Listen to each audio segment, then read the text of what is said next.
Hey guys, so we're back with another one. So this will be the part two to the film Lamb.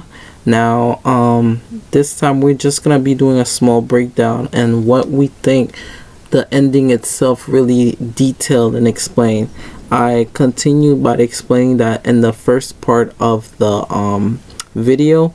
So this is gonna be the part two. So like I said to you guys, A24 films, sometimes if you have to pay attention to like at least the detail as well as like how the movie is concentrated into one scene, as well as some position where the way that the movie is portraying nature as well as versus man, you could clearly see the contrast between the two elements movie, how it played out, and like I said, I was also talking about how in the film it was like a understanding of how it was a birth of like a I was saying that the way that the movie was portraying was indicating like a birth of Christ type figure thing, because the way that the thing came in at Christmas night while it was snowing or something, and gave birth, or had intercourse with one of the sheeps and gave birth to this hybrid. And we could see that the film basically, it's like the animals and all the other creatures that surrounds the house, it's like not other, it's celebrating things in the eerie, in an eerie way. Like, it's not like in a good vibe. It's like it's so abnormal, and how the animals, and even in the film, how the animal are seeing the hybrid lamb, and how it's portraying, and how the movie has less dialogue, but the scenes are so impactful. It's so impactful just by small gestures of the animals. Now we know that animals can't have full expressions, but some animals can make some expression based on their body movement. So you could see that the animal had like the cat was having like a glare, and how it was staring at the whole or abnormality of the scene. And then you had the dog who was just looking around and waggling his tail, or normally when an animal gets scared, either a dog or cat, they just shrug their head or they just looking. And then you have the sheep that was like yelling, like the mother sheep. And there was also another contrast that I realized in the movie, was that it's like, I couldn't have a kid, but I'm taking yours to raise it as my own. And this is where you could see the contrast between Maria and the sheep itself, where either Maria lost a kid, and then she ended up taking the hybrid sheep lamb that one of the lambs ended up having, and raising it as her own. Like, it goes to show some parents, especially when a woman is sometime pregnant or lose a child, they tend to have this psychological breakdown, and they need something to replace that for them not to go crazy. And we even saw that like in the start of the movie, where she was praying and making signals of the hand gesture, the Father, the Son, and the Holy Spirit. How she was praying in those either three graves, and I guess every kid that they try, it either died, and I guess the final kid that came along was this sheep type of thing. And they almost they started giving it human characteristics, even it had like part human features. They started telling it, naming her, giving her adult, or I would say kid things, human things that normal little parents would say, like, either can you please turn off this, like in one scene in the movie, Egvar said, Ida, honey, can you please turn off the radio? And then she listens, so it's not just like this thing is like just fully animal. It has some human characteristics also. Like it could understand the human understand. Like, and then I guess the way that the movie like it's up to interpretation of how, on one end, you could say that the reason why the creature that took Ida back, which I'm not gonna reveal, you guys could definitely go watch the movie to see the ending. But I feel the ending had a saying that, if you can't raise my child in a way where she can't see, all these other, like, the violence that comes with human and stuff like that. Yeah, there's good side to humans, but there's also bad side to them. And I think the thing was, like, I don't want to raise my kid in an environment where, one, if she were to expose herself to the world, people will find a way to not only destroy her but kill her. And that was the message that I was getting from the ending, and how the movie slowly built up that moment.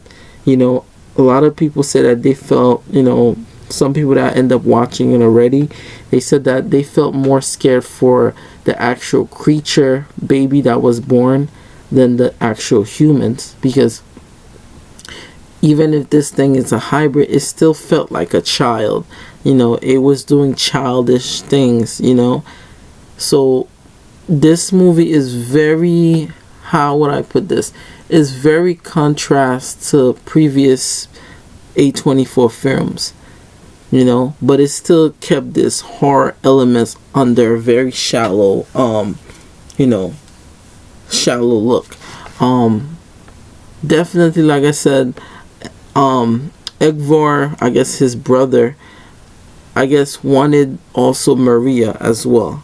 So I think they had a thing, like, before the brother met with Egvar, brother met with Maria. I think Maria and Egvar's brother used to date, I think, because in the movie also shows that he has a thing for Egvar's wife, and she responds the same way also. And I guess all the excitement that they were watching, like the reaction of human being itself, I think it sometimes affected Ida as a character itself. It's like it's like sometimes it's very similar to, like, people that feel sometimes they don't feel place anywhere in the world. No, they don't know if they could be on the left side or the right side. And sometimes being confused and lost and not having, like, a definite side sometimes could affect you as not only a person, but it shows that even in the movie, like, Ida couldn't really decide, or she stays on this premises where, yes, she got born, and she has parents that are taking care of her, but not her parents, but her foster parents. And it's a lot to just build in, because the movie has a tone of, like, sadness to it too. It's like, where do this thing fits in? Like, where do Ida, the hybrid, how do she fits into all this?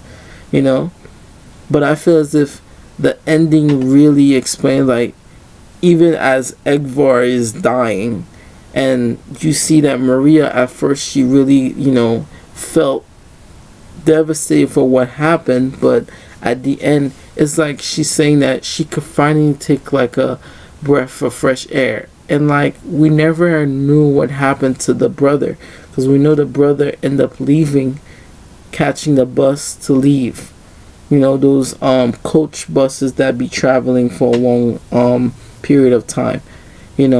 So, and she also gave him, like, a small paper. I'm not sure if it was money, but, like, it's like a contact, like, in case something were to happen, we could be together type stuff. But yeah, the movie was very, very interesting. Like I said, this is a 9 out of 10 movie for me. Like, you guys should definitely watch and go watch it. Like, the setting of the movie is beautiful. The mountain drops, the way that they carry the movie from start to finish is just beautiful. But under that beautifulness, there's ominous, and not only the air, but in the mountains. and certain parts of the house, certain parts around the house is very ominous, like the sheeps and those other dreams that were being procrastinated.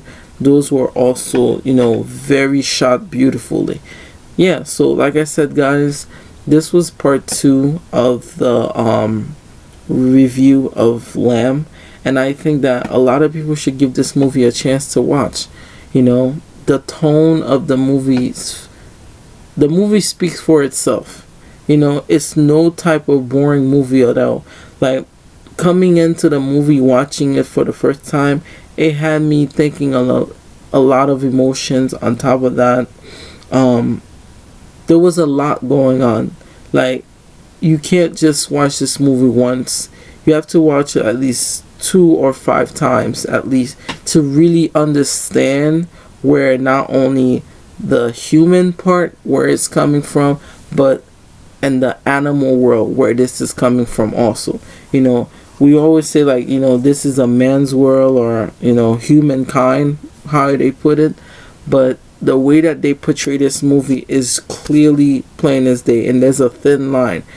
The thin line is what separates man from nature, and how sometimes men could try to see if they could adopt nature into its life, but nature never plays by mankind rules. They do what they want based on the natural disaster, But yeah, the movie was very, very good. Like I said, guys, this was a movie I really wanted to review and discuss of what I really think about it.